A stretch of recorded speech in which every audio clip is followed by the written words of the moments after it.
বিশ্বের অন্যতম সেরা প্রতিযোগিতা হিসেবে মনে করা হয় উইফা চ্যাম্পিয়ন্স লিগকে। ইউরোপের সেরা এই ফুটবল প্রতিযোগিতায় এবার ভিন্ন আঙ্গিকে নতুন রূপে হাজির হচ্ছে। এসেছে অনেক পরিবর্তনও। এই পরিবর্তিত প্রতিযোগিতায় অবশ্য কঠিন প্রতিপক্ষের সামনেই পড়েছে দুই স্প্যানিশ জায়ান্ট রিয়াল মাদ্রিদ ও বার্সেলোনা।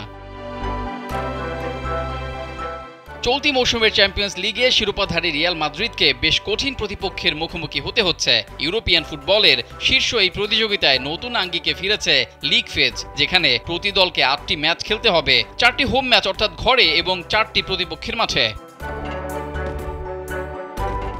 রিয়াল মাদ্রিদ, যারা গত মৌসুমে বরুশিয়া ডর্টমুন্ডকে 2-0 গোলে হারিয়ে শিরোপা জিতেছিল, এবারও ডর্টমুন্ডের সঙ্গে লড়াইয়ে নামতে চলেছে প্রথম ফেজেই।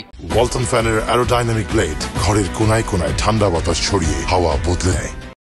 তাদের অন্যান্য প্রতিপক্ষের মধ্যে রয়েছে ইতালির শীর্ষ দল এসি মিলান এবং আতালান্তা। নকআউট পর্বে পৌঁছানো তাদের জন্য সহজ হবে না, কারণ এই প্রতিযোগিতায় লিগ ফেজের প্রতিটি ম্যাচেই শীর্ষ দলগুলোর মুখোমুখি হতে হবে।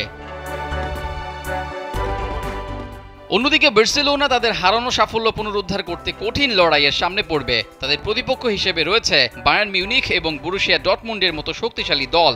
বায়ার্ন মিউনিখ এবং গতবারের ফাইনালিস্ট ডর্টমুন্ডের মতো দলের বিরুদ্ধে মুখোমুখি হওয়া বার্সার জন্য বড় পরীক্ষা হয়ে দাঁড়াবে। এই হাইটেক ড্র অনুষ্ঠিত হয়েছিল বৃহস্পতিবার মোনাকোতে, যেখানে পর্তুগালের সুপারস্টার ক্রিস্টিয়ানো রোনালদো একটি বোতাম চাপ দিয়ে কম্পিউটার অ্যালগোরিদমের মাধ্যমে ফিক্সার নির্ধারণ করেন। 36 দলের এই লিগ ফেজে প্রতিটি দল 8টি ম্যাচ খেলবে। প্রতি 4টি সিডিং পট 9 দলের, যেখান থেকে কমপক্ষে 2টি দলের বিরুদ্ধে খেলতে হবে সবাইকে।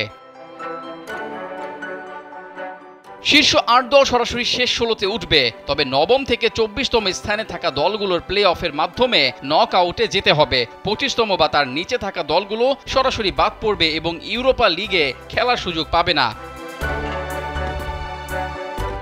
রিয়াল মাদ্রিদ ও বার্সেলোনার জন্য এই লিগ ফেজটি একটি বড় চ্যালেঞ্জ হতে চলেছে, তবে নতুন ফরম্যাটের মাধ্যমে শীর্ষ পর্যায়ের আরও উত্তেজনাপূর্ণ ম্যাচ উপভোগ করার সুযোগ থাকবে।